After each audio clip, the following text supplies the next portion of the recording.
श्री सरस्वती मैया की जय, श्री कृष्णचंद्र भगवान की जय। केवल जन्म पत्रिका वाले का कोई प्रश्न है तो बोले, पंचांग वाले से लास्ट में चर्चा करेंगे।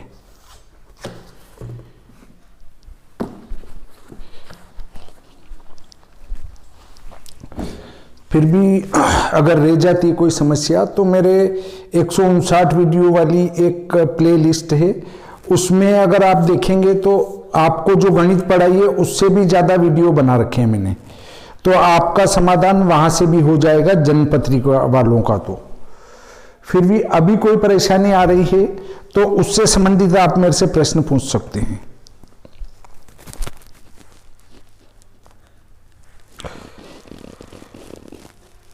उदयपुर से इनका बहन जी का कोई प्रश्न है क्या? हाँ नमस्कार सर, हाँ बोलिए।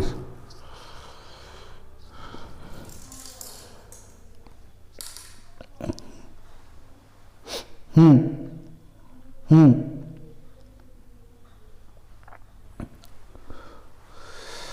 जैसे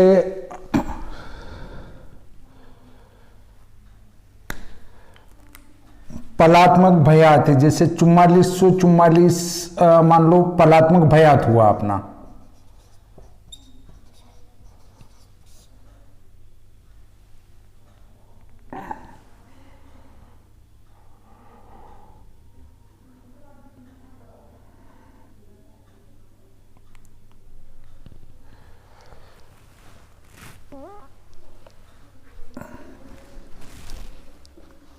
अच्छा निकालना तो आ गया, भरना नहीं आया।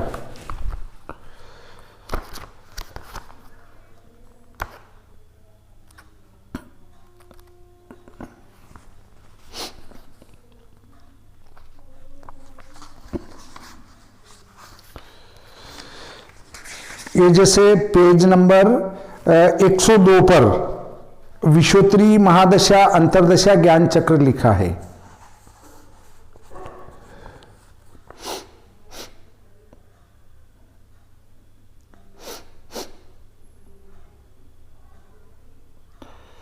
बस तो इसमें जैसे अपनी जन्म तारीख है 17/10/21 माना, जन्म तारीख ये है और उसमें चंद्र का अंतर भरना है, तो चंद्र का नहीं ना मंगल का ले लेते हैं, 27/4/0 है इसका, मंगल में मंगल का अंतर, तो 17 तारीख में ये और 10 यहां आएगा और 2021 इधर आ जाएंगे, बस इनको जोड़ दो तो 2021 और पहले इधर से जुड़ेगा, 7 और 7 14 आ जाएंगे, यहां 30 से अधिक होने से एक यहां जोड़ा, 10 और 4 14, 14 और एक हासिल का 15 में से 12 गए तो 3 और यहां 22 हो जाएंगे। फिर उसके बाद मंगल में राहु का अंतर जोड़ा 18/01, 8 और 4 12, 1 और 1 2 3, 30 से अधिक हो तो एक इधर बढ़ा देना 4 और 22 और 1 23। उसके बाद ये मंगल था, मंगल महादशा,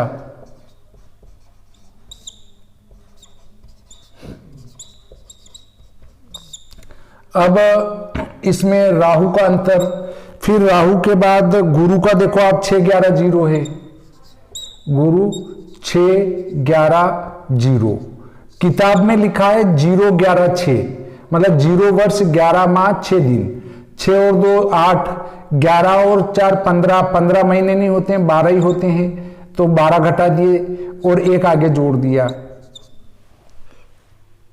अब इसको भले खड़ा लिख के भर दो या ऐसे आड़ा लिख दो, अगर आपको वैसा समझ में नहीं आए तो इस प्रकार से लिख के जोड़ दो, खड़ा समझ में नहीं आता हो तो ऐसे आड़ा भी जोड़ सकते हैं अपन। तो भी वही बात है, पहले एक अलग से कागज पे ऐसे जोड़ के फिर खड़ा भर दो।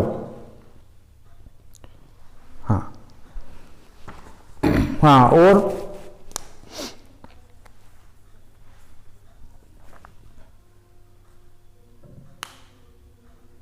मंदसौर से ईशान कौशिक, अच्छा ठीक है। हाँ अब अपने और दिल्ली से जुड़े हैं, नहीं जुड़े हैं। जन्म पत्रिका वाले की कोई समस्या नहीं है, किसी की भी? ठीक है। अपने पंचांग वाले में से कोई जन्म पत्रिका में कोई प्रश्न रहा हो? नहीं रहा। अब चलें पंचांग के ऊपर चर्चा करो तो।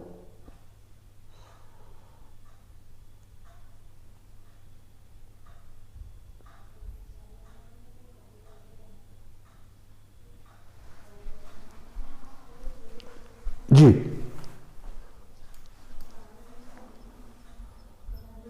हाँ,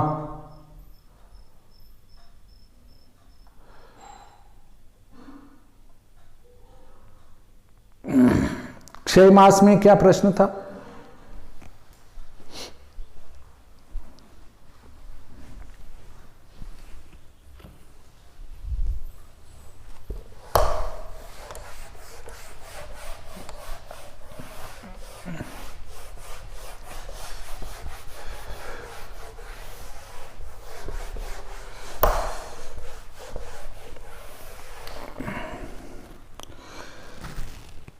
हाँ, ऋषि कुमार जी जुड़े। हाँ, क्षय मास के ऊपर बोले हैं आप।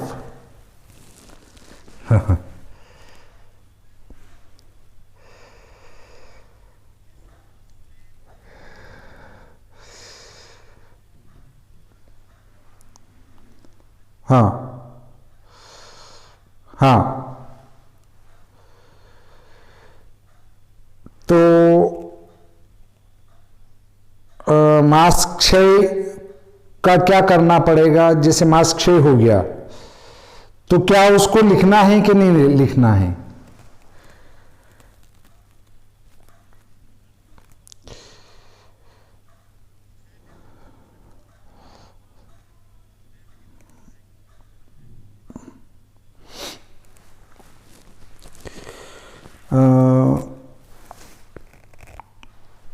इसमें चैत्र ये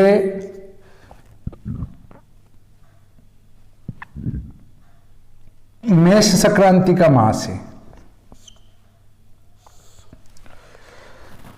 अब चैत्र कभी क्षय नहीं होगा। क्षय कौन से महीने होंगे? कार्तिक आदि, कार्तिक, मार्गशीर्ष,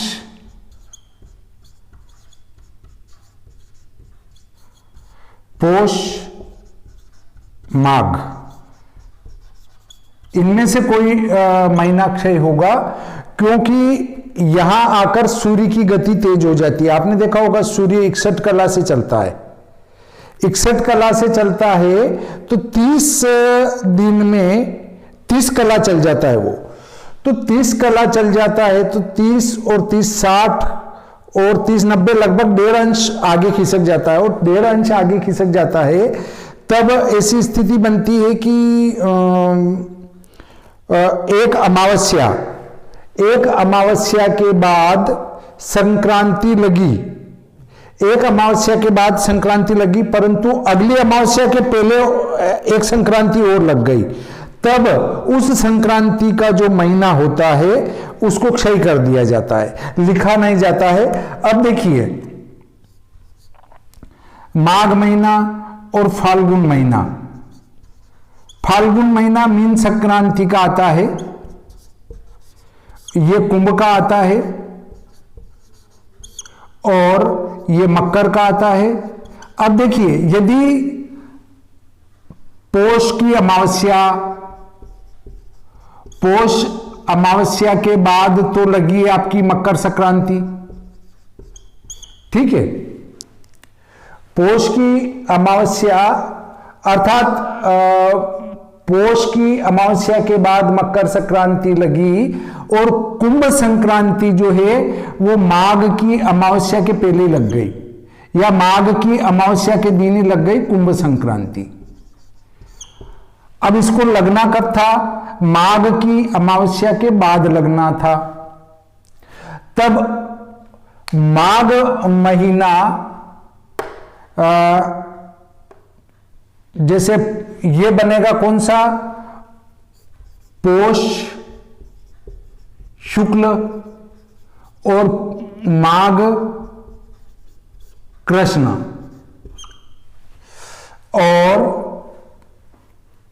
ये इसका जो बनेगा वो माघ शुक्ल और फाल्गुन कृष्ण। यहां अमांत महीना लेना पड़ेगा, पूर्णिमांत नहीं चलेगा। अब देखिए, अगर इस महीने में, कौन से महीने में आपका जो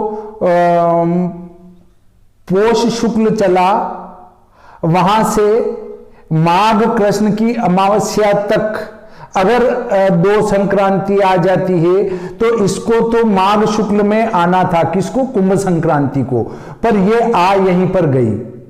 तब इसको वहां ले जाने के लिए एक माह का क्षय कर दिया जाता है। क्षय कौन सा करना पड़ेगा, क्षय करना पड़ेगा पोष शुक्ल पक्ष की, ये तो सही जगह आ रही है, पोष शुक्ल पक्ष की जो मकर संक्रांति है वो पोष शुक्ल पक्ष और माघ कृष्ण पक्ष के बीच में आती है। अगर आप पंचांग देखेंगे तो भी यही मिलेगा आपको।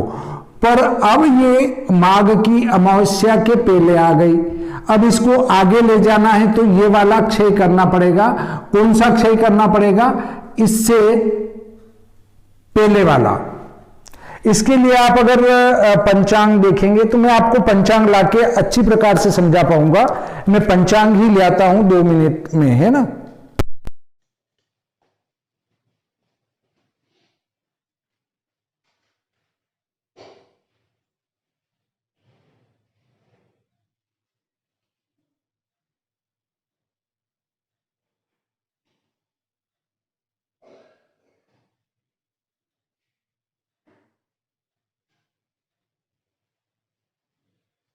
दो 2039 में 6 मास आया था, 2039 में मास आया था,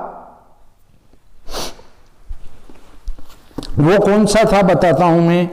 वैसे अपने जीवन में 6 मास अब आएगा ही नहीं। 2039 में पोष कृष्ण के बाद माघ शुक्ल आ गया था सीधा। तो देखिए, पोष कृष्ण पक्ष में मकर संक्रांति हुई थी 16/9 पर, अर्थात उस संक्रांति, और अगली जो संक्रांति हुई वो हुई थी फिर आपकी फाल्गुन कृष्ण अमावस्या की समाप्ति के पहले।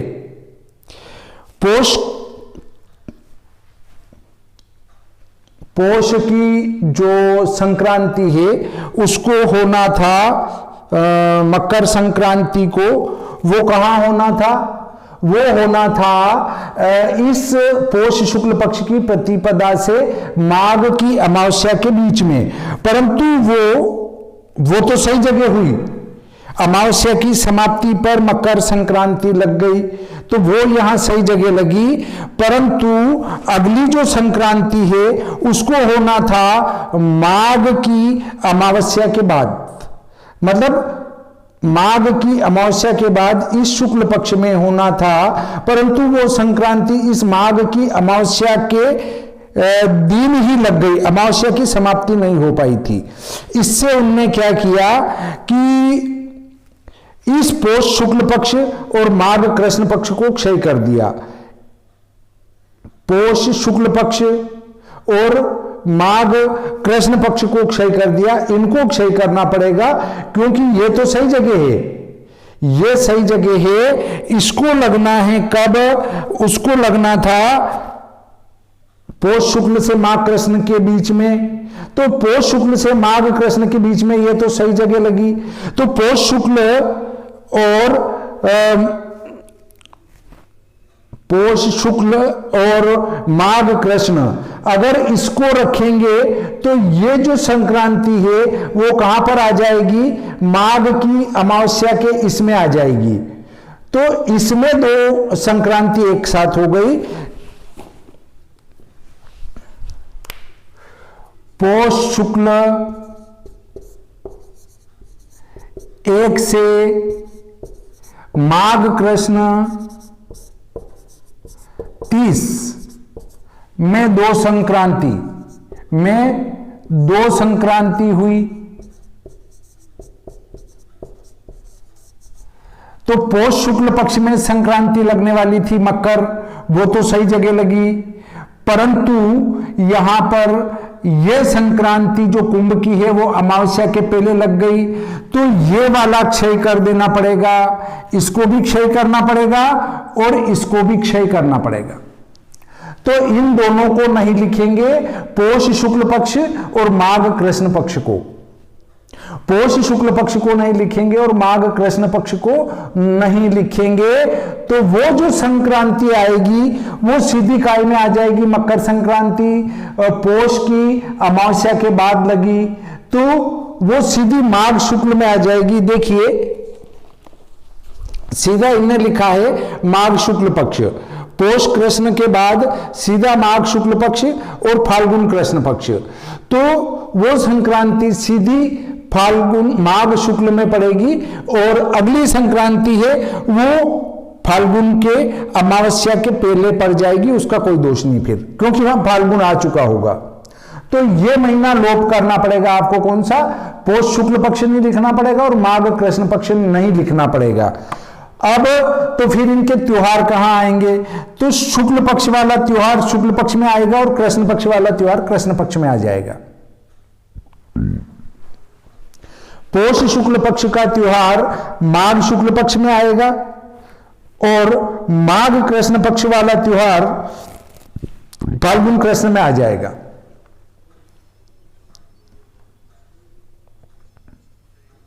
पौष का कृष्ण पक्ष रहेगा परंतु शुक्ल नहीं रहेगा और माघ का कृष्ण पक्ष नहीं रहेगा।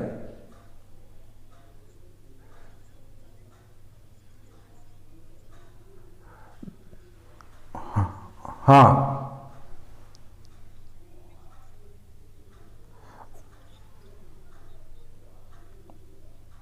19 वर्ष और 141 वर्ष। अब तो 141 साल में आएगा, आपने अभी जो जीवित है वो कोई भी नहीं रहेगा।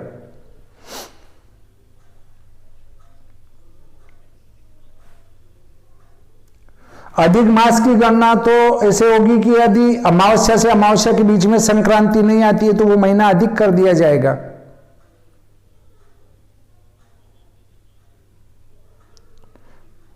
हाँ, दो अमावस्या के बीच में एक संक्रांति आना ही चाहिए।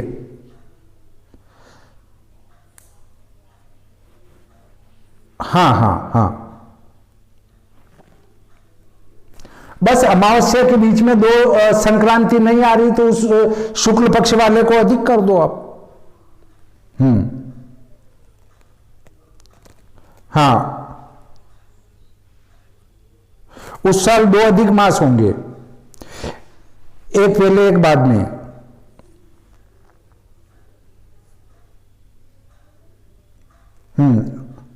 हाँ समझ।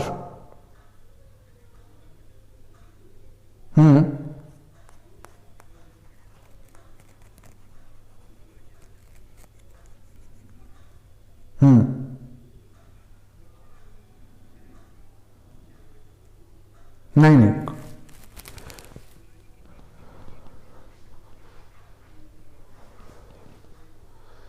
वो पूर्णिमा वाला सिद्धांत गलत है, जिनने भी लिखा गलत लिखा, उनको गणित का जानकारी नहीं थी।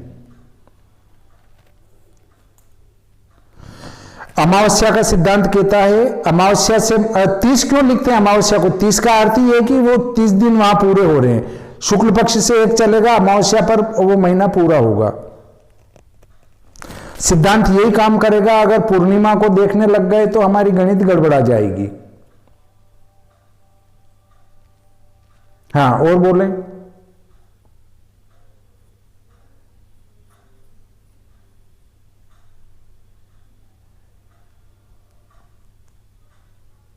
बस, किसी का कोई प्रश्न नहीं।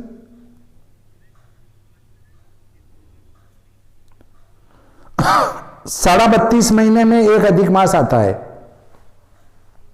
32.5 महीने में एक अधिक मास आता है।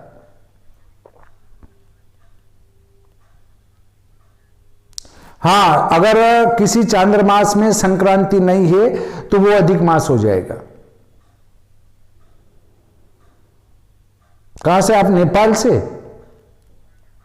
अच्छा अच्छा, अमरदीप जी बोल रहे हैं ना? अच्छा अच्छा, ठीक है सर।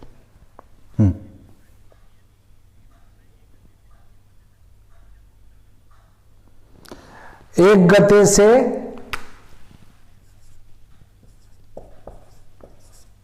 हाँ अंतिम गते तक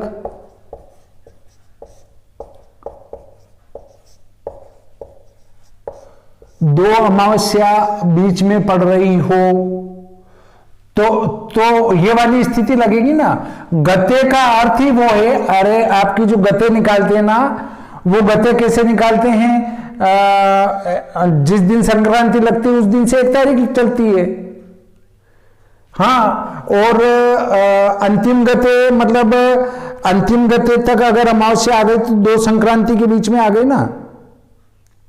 पर ये मत स्थूल है, इसको सूक्ष्म मत मानना आप। हाँ, तो निर्णय सिंधु धर्म सिंधु में कई बिंदु अशुद्धि युक्त हैं। धर्म सिंधु में देखो आप अगस्त्य उदय का जो दिया है वो गलत दे रखा है। देखना आप अगस्त्य उदय प्रकरण देखना उसमें, क्योंकि उनने फिक्स अंश बता रखे कि इतने अंश पर अगस्त्य उदय होता है।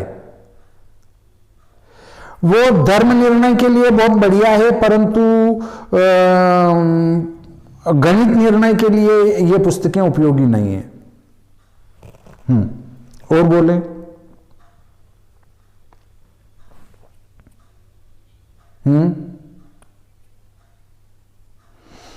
अधिक मास की तो जितनी भी पंचांग निर्माण की पुस्तकें हैं सब में अधिक मास का गणित दिया है। परंतु अगर आप सूत्र से जो निकालने बैठेंगे अधिक मास तो वो गलत बैठेगा, क्योंकि दृश्य पद्धति में अधिक मास कब आता है न सूर्य सिद्धांत में कब आता है न केत ग्रह लाघव में कब आता है न केतकी में कब आता है, तो वो अलग अलग आएगा। तो वो जो सूत्र बने हैं वो उनके लिए बने हैं, उनके पक्ष से कब अधिक मास बनता है। एक बार ऐसा हुआ था कि 1 महीने से एक अधिक मास आ रहा था और एक मत से अगला वाला अधिक मास आ रहा था, ऐसा भी चक्कर पड़ा था। तो कई बार ये सूर्य सिद्धांत ग्रह लाघव से हमारे दृश्य पद्धति में अंतर पड़ जाता है। तो वो सूत्रों से निकालने की बजाय ये ध्यान रखिए 2 अमावस्या के बीच में मतलब एक संक्रांति आना ही चाहिए, और 2 अमावस्या के बीच में अगर 2 संक्रांति आ जाती है तो वो क्षय मास करना पड़ता है, और संक्रांति नहीं आती है तो अधिक मास करना पड़ता है।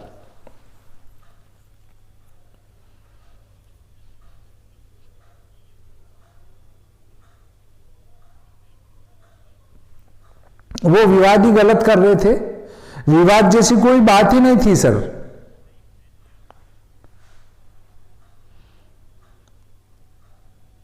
जी जी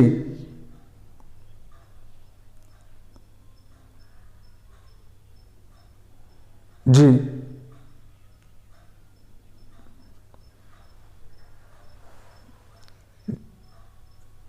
जी जी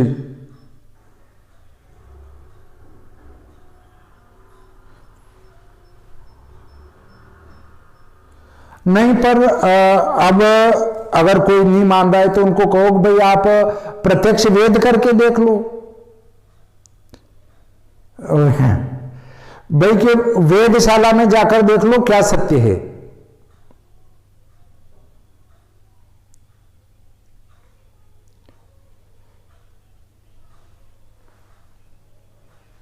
जी नहीं नहीं, ये तो लड़ाई झगड़े जैसा तो कुछ था ही नहीं, बहुत सरल सादी बात थी। हाँ, विवाद जैसा कुछ था ही नहीं। ये साधारण सिंपल सी गणित है कि अगर आकाशीय पिंड हैं उनकी सूक्ष्म गतियां होती है और कालांतर में जाकर वो एक बड़ा मान उत्पन्न कर देती है, और बड़ा मान उत्पन्न कर देती तो उसमें संस्कार करना ही पड़ता है। तो प्राचीन सिद्धांत अपने आप ही स्थूल होते जाते हैं वो तो।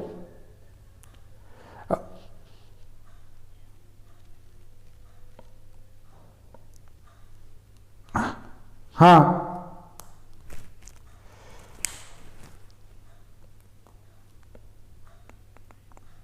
अच्छा।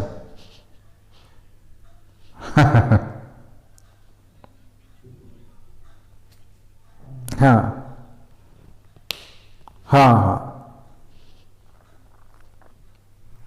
जोधपुर में भी आपके बालोतरा से मकर वो मकर वो उसका निकलता है नहीं, कौन सा, ब्रह्म सिद्धांत से बनने वाला त्रिकाल ज्योति पंचांग, तो वो ब्रह्म सिद्धांत से भी ऐसा ही आएगा।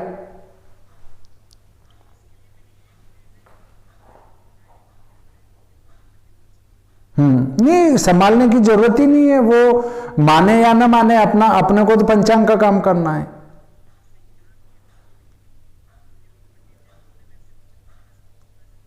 हाँ, नहीं नहीं, सब तरफ 14 ही मनाई ज्यादातर।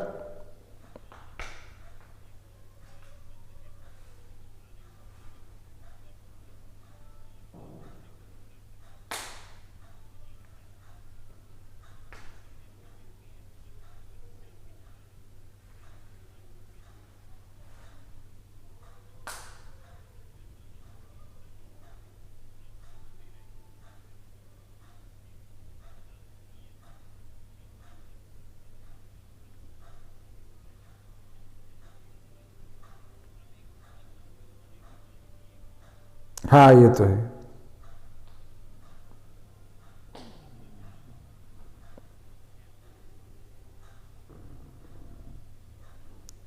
हाँ हाँ, प्रणाम सर।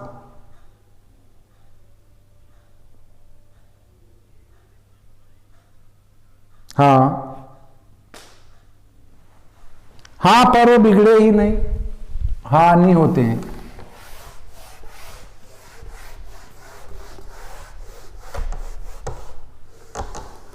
हाँ,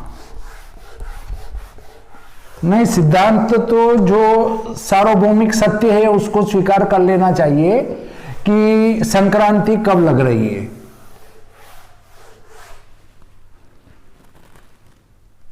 हाँ, मकर संक्रांति के वाहन वगैरह वर्ष प्रबोध।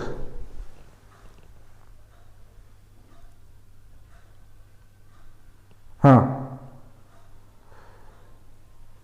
निवास का तो मुझे भी ध्यान नहीं है, पर बाकी वर्ष प्रबोध में सब चीजें मिल जाएगी आपको, कहाँ पर उसका क्या खाया, किधर देखा, किधर बैठी का क्या पहना।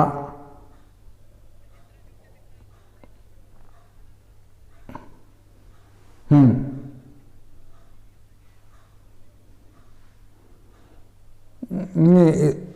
नहीं, इसकी तो मुझे भी जानकारी नहीं है, वो कैसे निकालते। मैंने वो बस वर्ष प्रबोध वाला प्रकरण ही मेरे ध्यान में है कि वो वहां से आपको ये लगभग सारी चीजें मिल जाएगी, पर वो वाला नहीं मिलेगा कि मालिक घर निवास है, कहां पे निवास है।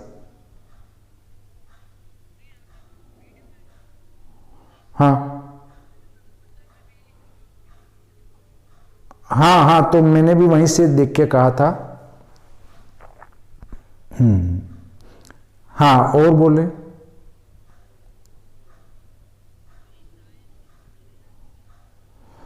बस अयनांश का अंतर है, और कोई अंतर नहीं है। सायन पंचांग अगर अपन बनाएंगे तो हमारे जो सिद्धांत है वो सब फेल हो जाएंगे। जैसे इस अमावस्या को ये नक्षत्र मिलना चाहिए, इस तिथि को ये नक्षत्र मिलना चाहिए, वो सब सिद्धांत फेल हो जाएंगे अगर सायन पंचांग लेके चलेंगे तो। हमारे दिव्य दृष्टा ऋषि मुनियों को इतना ज्ञान था कि अयनांश भी होता है, अयनांश से उसको निर्यण भी करना पड़ता है। हम निर्यण गणना क्यों उपयोग में लेंगे, सायन गणना कब उपयोग में लेंगे, हमारे ऋषि महर्षि पहले ही लिख के गए हैं। इसलिए हमें निर्यण पंचांग का ही उपयोग करना चाहिए, सायन का नहीं करना चाहिए। सायन का उपयोग कहाँ पे होगा, वो केवल आपको ऋतु निकालने में, अयन गोल निकालने में होगा, लग्न साधन में होगा, बाकी स्थानों पर निर्यण से ही काम चलेगा।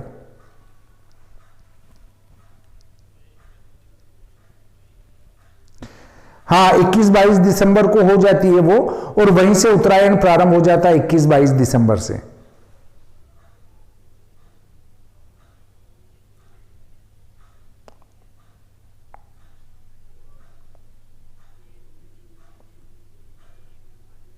हाँ, मलमास रहता है नहीं, अपनी मकर संक्रांति लगेगी तो ही करेंगे अपन शुभ कार्य।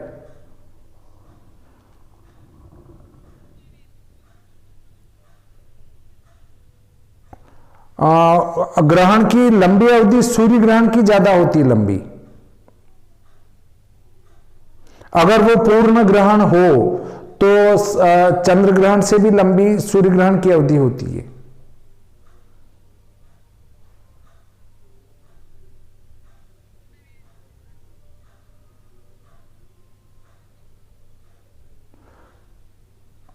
नहीं, उससे 10 मिनट आगे पीछे होता है, परंतु ग्रहण आपके यहां किस कंडीशन में लग रहा है।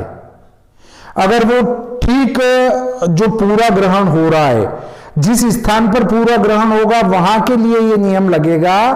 परंतु यदि आपके यहां ग्रहण का अल्पभाग ही हो रहा है, जैसे मैं बताऊं कि ये ग्रहण है, एक जगह तो ये पूरा खग्रास ग्रहण हो रहा है सूर्य का, तो वहां के लिए ये नियम लागू होगा। अगर आपके यहां खंडग्रास हो रहा है तो वो आपके यहां वो नियम लागू नहीं होगा। फिर चंद्र ग्रहण में नियम लागू होता है वो केवल, बाकी में लागू नहीं होगा, क्योंकि जहां पर पूर्ण ग्रहण हो रहा है वो वहां के लिए ये मध्य अमावस्या होगी। परंतु जैसे अभी अपना आने वाला ग्रहण या निकल गया वो ग्रहण, अपने यहां पर कुछ भाग ही दिखेगा, तो अपने यहां तो प्रतिपदा में दिखेगा वो। अब जैसे अगले पंचांगों को उठा के देखो आप, जो सूर्य ग्रहण अपने यहां होगा आगे, उस ग्रहण का अल्प भाग हमारे यहां दिखेगा, और अल्प भाग दिखने से वो पूरा पूरा प्रतिपदा में होगा, और जब पूरा का पूरा प्रतिपदा में होगा तो उसका मध्य भी प्रतिपदा में ही आएगा, इसमें आ ही नहीं सकता है अमावस्या में।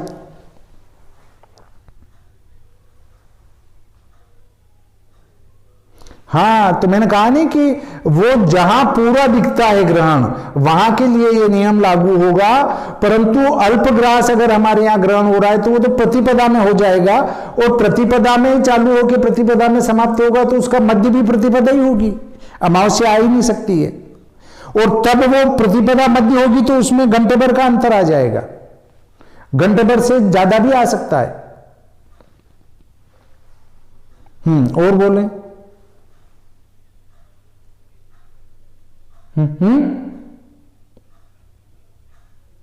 हाँ हाँ,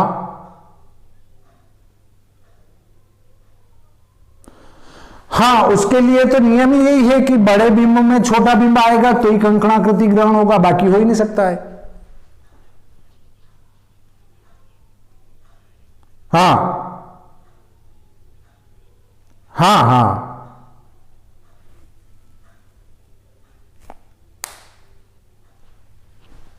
हाँ हाँ,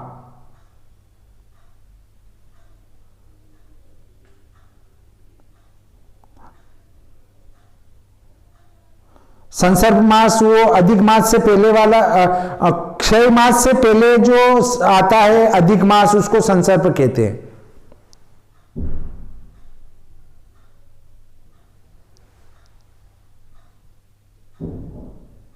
हाँ, प्रणाम सर।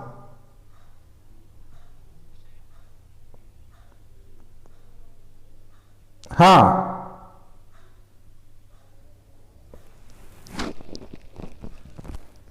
हाँ, बोलिए।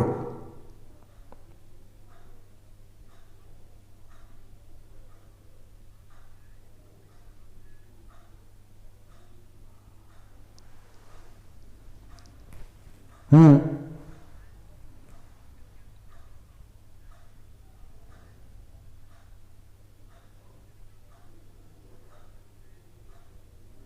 हम्म हम्म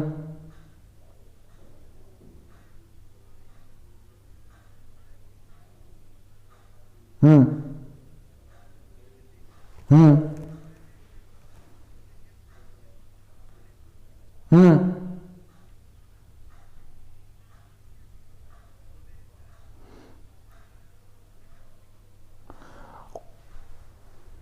कुछ भी निकालने से पहले आकर्षण संस्कार होगा, उसके बाद ही आगे की गणित होगी। बिल्कुल, मध्यम गुरु तो ही बनेगा जब वो उसमें सारे आकर्षण संस्कार हो जाएंगे।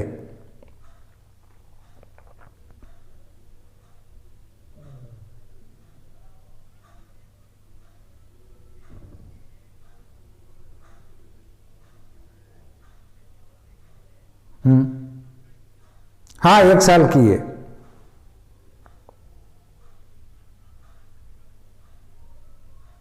उसकी हर बार तेजीमंदी निकालने के लिए तो हर बार लेनी पड़ेगी नई पुस्तक।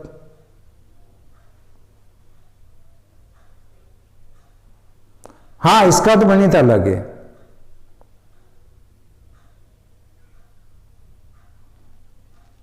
नहीं पर अब ये अपना प्रकरण है जन्म पत्रिका और ये अपना पंचांग निर्माण। तेजीमंदी एक अलग बिंदु है। फिर भी आप इसके लिए हरदेव शर्मा त्रिवेदी जी की व्यापार रत्न पुस्तक खरीद लें, उससे निकाल लें।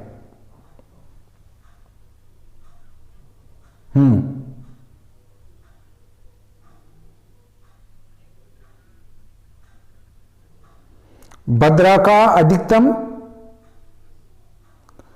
अधिकतम वास, भद्रा जितने टाइम की है उतना ही वास रहेगा, बाकी ज्यादा कैसे रहेगा? ज्यादा कम हो ही नहीं सकता है। नहीं, वो 67 घटी होती है तिथि, तो 67 घटी का आधा कर लो, तो 33 घटी 30 पल। अधिकतम भद्रा 33 घटी 30 पल और न्यूनतम भद्रा 25 घटी।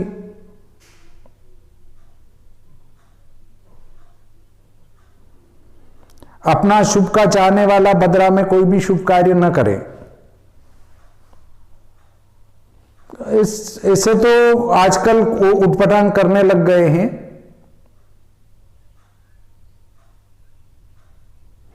भद्रा कोई से भी लोक में हो, शुभ कार्य नहीं करना, नहीं लेनी।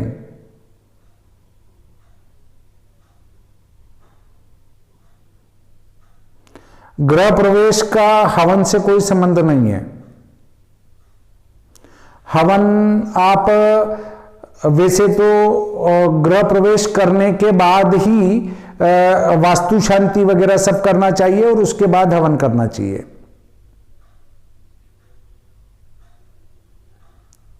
हाँ, तो अग्निवास देख के हवन कर लो ना, गृह प्रवेश करा दो, उसके बाद जिस दिन अग्निवास हो उस दिन हवन करा दो।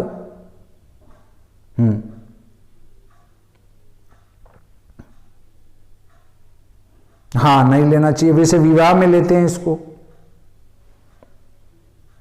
हाँ हाँ, तो विवाह में तो 10 दोष सबसे बली होते हैं, इसलिए वार दोष, तिथि दोष ये उसमें नहीं गिना जाता है। नहीं, गलत दिया है। ग्रहारंभ में चतुर्थी नहीं लेते हैं। हो सकता है चतुर्थी समाप्त हो रही हो, उसके बाद पंचमी आ गई हो, उसका दिया हो।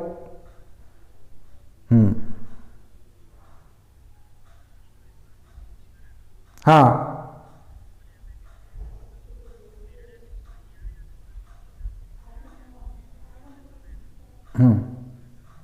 आप कहां से? अच्छा, शशांक जी।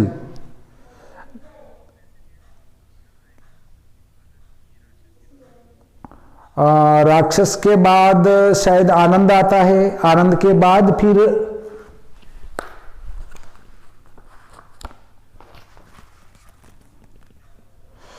नल नामक संवत्सर। मैंने तो नल दिया है। और हाँ, हाँ,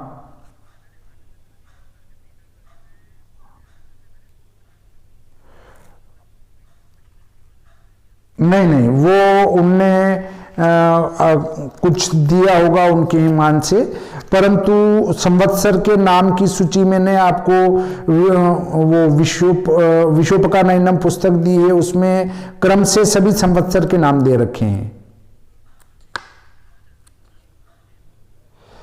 इनका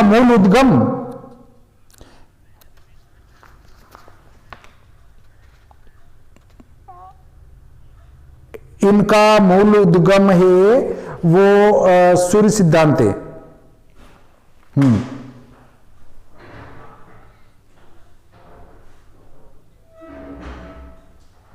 कौन सा साक्षेप विवाह मुहूर्त थोड़े है, उसमें तो दोष है, वो है ही नहीं, वो विवाह मुहूर्त थोड़े कहे जा सकते हैं। साक्षेप विवाह मुहूर्त का अर्थ है कि उनमें वो दोष है, इसलिए उसमें विवाह नहीं कर सकते हैं।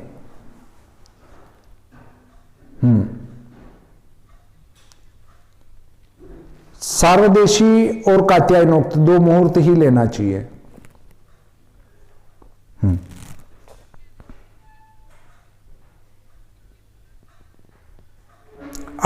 18.5 अंश से कम होगा तो सूर्य ग्रहण होगा।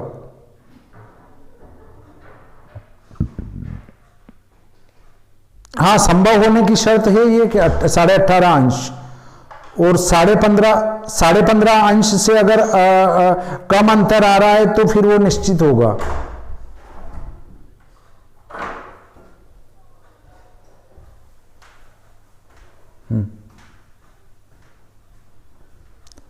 कोई दिक्कत नहीं, सब जगह अलग अलग मत दिए हैं। 18.5 अंश सही है, वो 18 अंश 30 कला। अरे आपको तो कुल मिलाकर 18.5 अंश से कम है तो गणित तो करके देखना ही पड़ेगा। चाहे वो 13.5 अंश से कम है तो भी आप 13.5 से 18.5 के बीच में छोड़ तो सकते ही नहीं कि इसमें तो शायद न भी हो, पर हो गया तो फिर क्या करेंगे। इसलिए गणित तो आपको वो भी करनी पड़ेगी। तो 18.5 की बजाय 19 ले लो, फर्क कोई नहीं पड़ रहा। आधी कला और का टेस्ट कर लो। और बोलें? हाँ बोलिए सर, प्रणाम सर।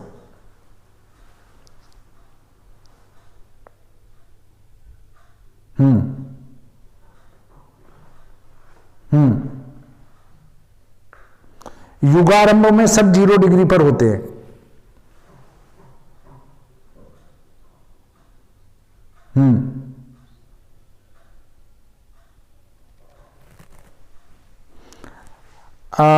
आप सारे 0 होंगे उस समय, कोई कुछ नहीं रहेगा।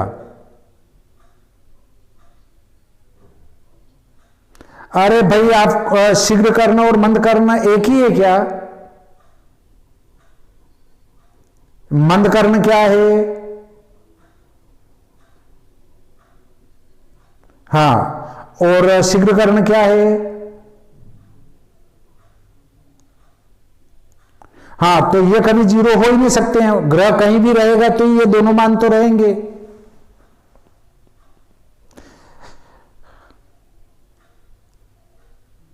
जीरो राशि में होंगे तो 0 अंश पर होंगे तो मेष राशि के प्रारंभिक स्थान पर वो सारे ग्रह एक साथ इकट्ठे होंगे, और वहां से उनका जो मंद करना होगा वो तो होगा ही, और शीघ्र करना होगा वो भी होगा ही। उसको तो हम हटा नहीं सकते हैं, क्योंकि मेष राशि पर सारे ग्रह होंगे तो भी वहां से उसकी सूर्य से दूरी निश्चित रहेगी और पृथ्वी से भी दूरी निश्चित रहेगी। ये कभी 0 हो नहीं सकते हैं। और उनका उच्च भी 0 नहीं हो सकता है, क्योंकि उच्च पृथ्वी सूर्य के सम्मुख का भाग उच्च कहलाता है और उसके विपरीत का भाग नीच कहलाता है। तो पृथ्वी सूर्य की तरफ का भाग रहेगा ही, इसलिए उसका उच्च भी रहेगा, उसका मंद कर्ण भी रहेगा, उसका शीघ्र कर्ण भी रहेगा, परंतु उनका जो स्पष्ट है वो 0-0 रहेगा, अयनांश 0-0 रहेगा। है सब कुछ 0, सब कुछ 0।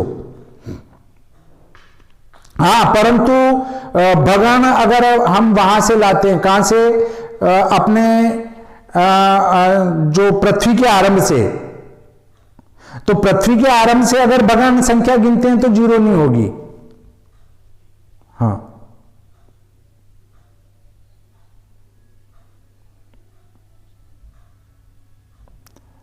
एक लाख साल में तो वो तो निकालना पड़ेगा, अंदाज से तो नहीं बता सकते हैं।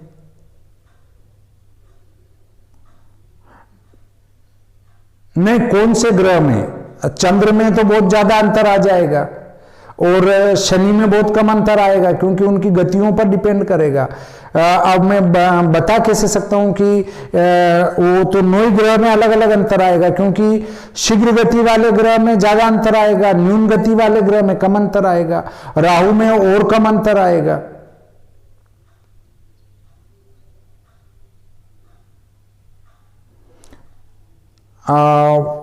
अंतर तो अगर हम प्रति वर्ष अगर 5 विकला भी माने अंतर, 5 विकला नहीं, प्रति विकला, 5 प्रति विकला की भी अशुद्धि हो तो इसमें आप खुद ही 1 लाख का गुणा कर लो, कितना अंतर आ रहा है, 5 लाख हो जाएगा। ये इकाई, दहाई, सैकड़ा, हजार, 10,000, लाख, 10 लाख, लाख ही रहने दो, 10 लाख नहीं करें तो अब है तो आएगा ना, वो तो आएगा। 5 प्रति विकला, विकला के बाद प्रति विकला का अंतर भी इतना अंतर उत्पन्न कर देगा, वो आपके सामने है।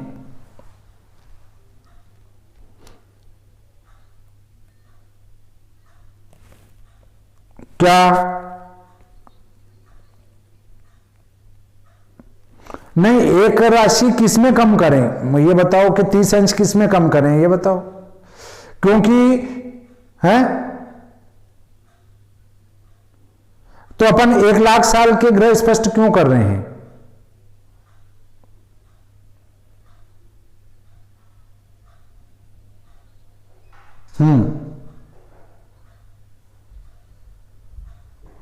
अच्छा,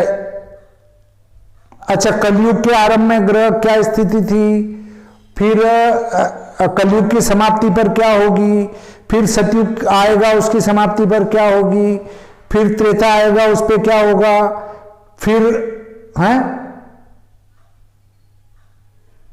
अच्छा, इनका अंत पर अपन ग्रह स्पष्ट कर रहे हैं। तो जहां पर कोई जीवित ही नहीं रहेगा और हो सकता है पृथ्वी में क्या हो, वहां की अपन कल्पना क्यों कर रहे हैं? अच्छा, रिसर्च है तो फिर एक काम करो कि सूर्य सिद्धांत से गणना करके यहां तक आ जाओ। हाँ, सूर्य सिद्धांत से इसके युगारंभ तक की गणना कर लो कितना होता है, या फिर अपने केतकी ग्रह गणित से अयनांश में पीछे चले जाओ, कितना पीछे जाना है। पर अपन ऐसे 5 कला में वो कम करेंगे, उससे वो ग्रह साधन नहीं होंगे। आपको साधन करना है तो प्राग हर गण साधन करना पड़ेगा। क्यों नहीं कर सकते हैं? उसमें देखो आप, प्राग हर गण साधन विधि लिखी है, प्राग अहरगण साधन विधि पढ़ना आप, उसमें सब दे रखा है। हाँ,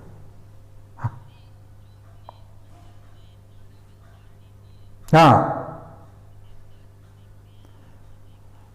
कृष्ण पक्ष में तारा बल देखा जाता है, शुक्ल पक्ष में चंद्र बल देखा जाता है। कृष्ण पक्ष में तारा बल देखते हैं, शुक्ल पक्ष में चंद्र बल देखते हैं।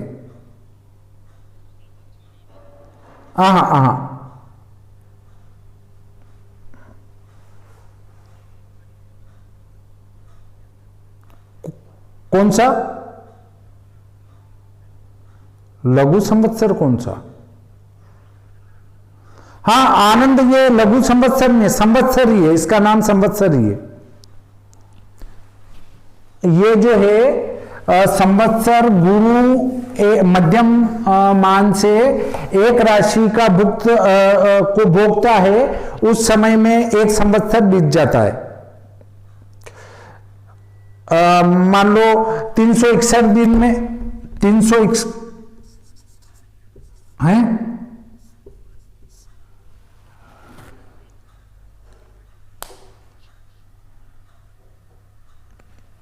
दिन से छोटा वो कभी नहीं होता है संवत्सर।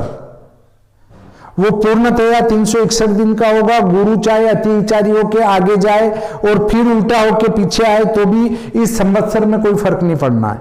संवत्सर न वक्री होता है, न अतिचारी होता है, न मार्गी होता है, कुछ भी नहीं होता है। संवत्सर अपनी गति से चलता है बस। हाँ,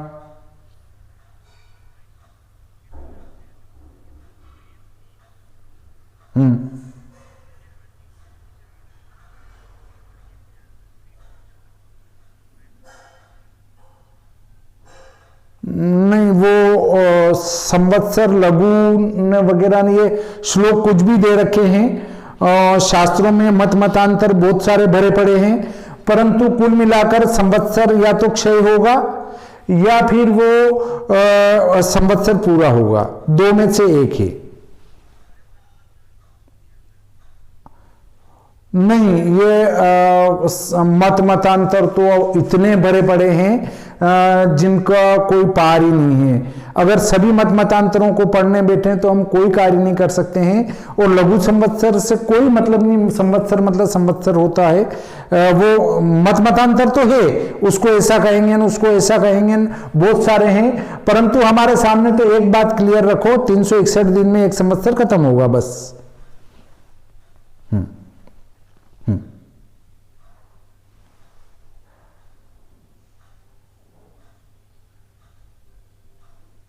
दोनों का संस्कार एक एक बार होता है, दो दो बार कहां किया आप लोगों ने?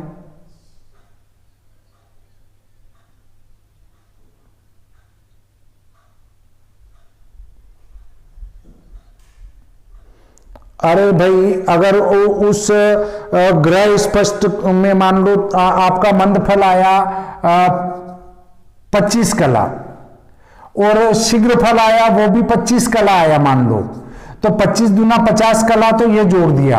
अब फिर इसको मध्यम मान लो और फिर गणित करो तो 25 का 24 कला आ गया मान लो, और इसका भी 25 का 24 कला आ गया, तो 48 कला और ये जुड़ जाएगा। तो वो सूक्ष्म कहां हो रहा है?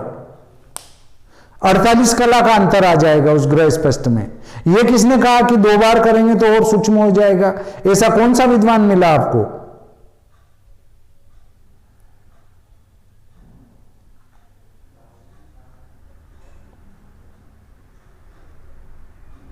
हाँ, प्रणाम।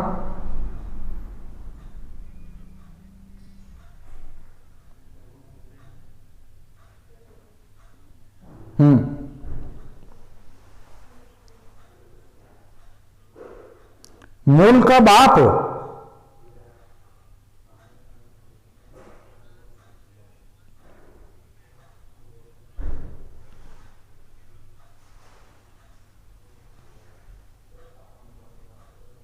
नहीं, मूल का बाप निकालना तो मैंने नहीं देखा, पर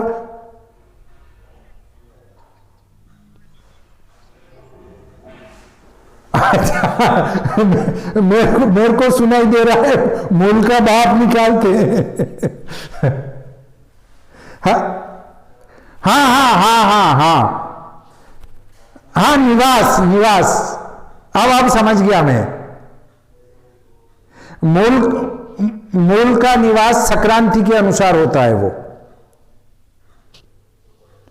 अगर मूल का निवास स्वर्ग में है, वो संक्रांति आप पंचांग में देख लेना, सब संक्रांति के नीचे मैंने मूलवास दे रखा है। वो फिक्स है, वो कभी नहीं बदलेगा। आप उनसे एक बार उतार के कॉपी में नोट कर लेना, हर बार वही रहेगा। हाँ,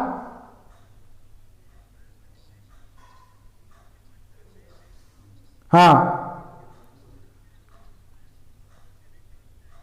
नहीं, शांति तो करानी चाहिए पर वो तकलीफ नहीं देगा।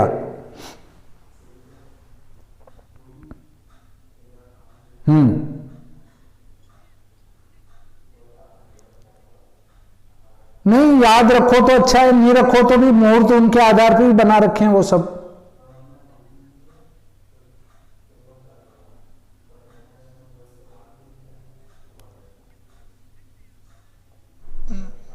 नहीं, ट्रिक्स वो तो याद तो करने पड़ेंगे। सूत्र उनका श्लोक याद कर लो, श्लोक याद कर लो तो अपने आप याद रह जाएंगे वो। और मूल वृक्ष भी होता है, मूल वृक्ष का काम कर लो आप। मूल में कहां पर, उस वृक्ष में कहां पर उस मूल का निवास है, उसके अनुसार भी फल देखा जाता है मूल का। हाँ, तो मूल, हाँ हाँ,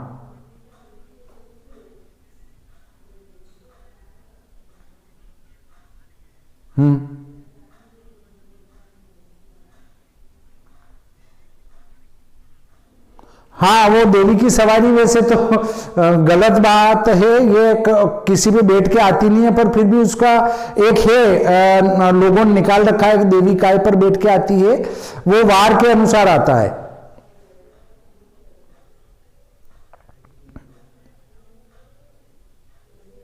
हम्म। हाँ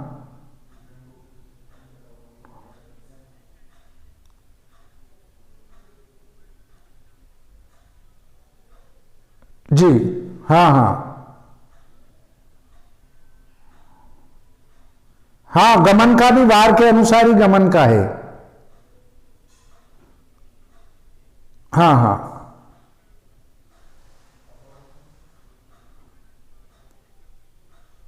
हाँ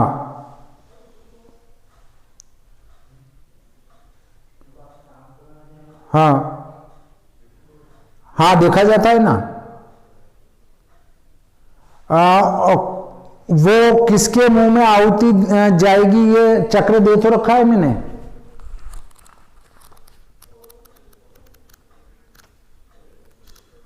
नहीं, इसके वास का नहीं है कोई सूत्र। नहीं, मैंने इस दुर्गा माता के वास का कहीं पढ़ा नहीं है। मैंने केवल किसके मुंह में आहुति जाएगी वो पढ़ा था, वो मैंने टेबल लगा दी। हम्म।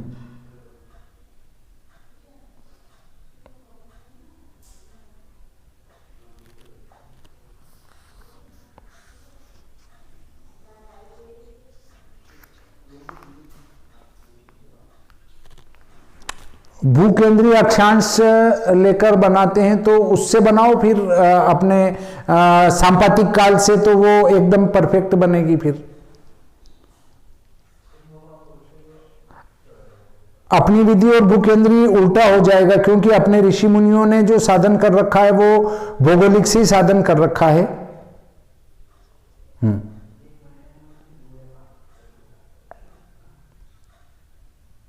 सांपातिक काल से भी अपन जन्म पत्रिका बना सकते हैं, लग्न साधन और दशम साधन कर सकते हैं, पर वो विधि थोड़ी क्लिष्ट है, इसलिए अपन उधर अपनों ने नहीं देखा।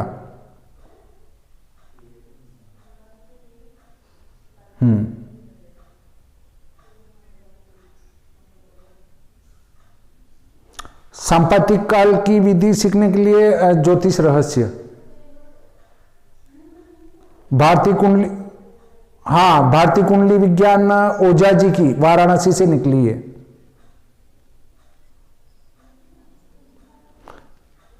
एफेमेरिज में भी है, पर सांपातिक काल का गणित क्या है ये कहीं नहीं मिलेगा। सांपातिक काल का गणित, सांपातिक काल आया कैसे ये किसी ने नहीं बता रखा है।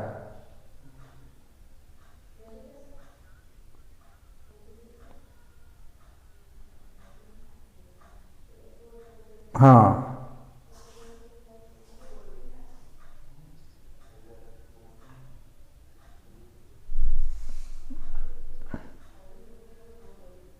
हाँ, ये ठीक है, कोई इतना अंतर नहीं आता है।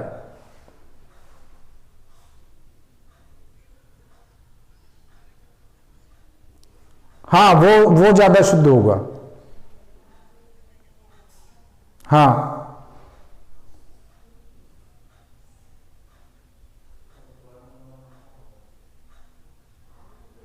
शुभ काम में मंगलवार तो छोड़ ही देना चाहिए, और उसके बाद रविवार, और उसके बाद और छोड़ना चाहो तो शनिवार, बाकी तो सब ले सकते हैं।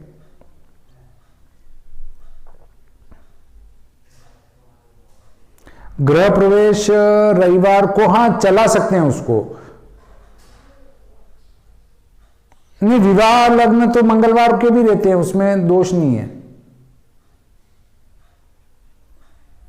हाँ हाँ, सूती का स्नान भी होता है मंगलवार गुरुवार में। हाँ,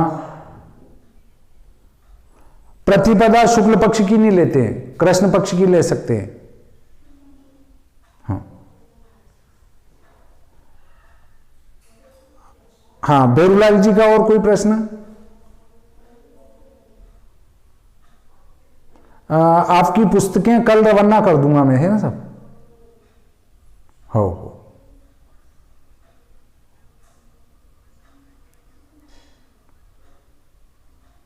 अब तो अक्टूबर पहले तो संभव ही नहीं है, क्योंकि टाइम ही नहीं मिल पाता है।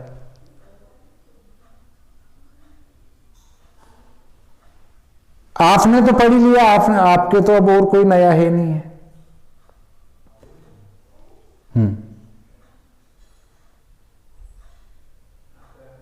हाँ सर, हाँ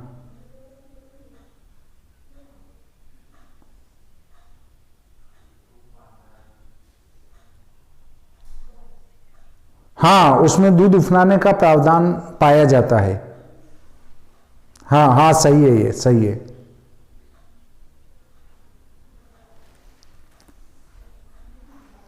नहीं नहीं, दूध उफनाना वो भी शुभ है ना, दूध भी।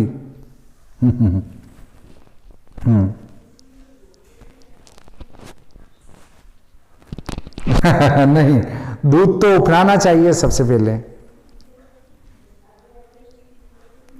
नव गृह प्रवेश में, पहली बार गृह प्रवेश करने के बाद में, हाँ,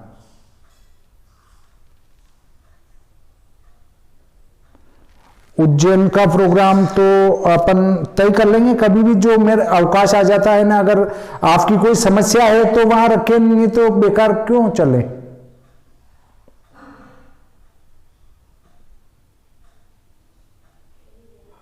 हाँ, अभी कोरोना भी तो तेज गति से बढ़ रहा है।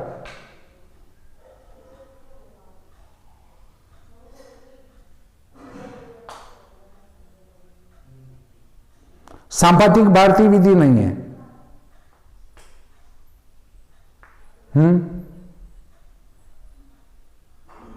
व्रत पर्व त्योहार के लिए तो आपको धर्म सिंधु, निर्णय सिंधु का अध्ययन करना पड़ेगा। उनकी जो शर्त है उसके अनुसार लगेगा व्रत पर्व।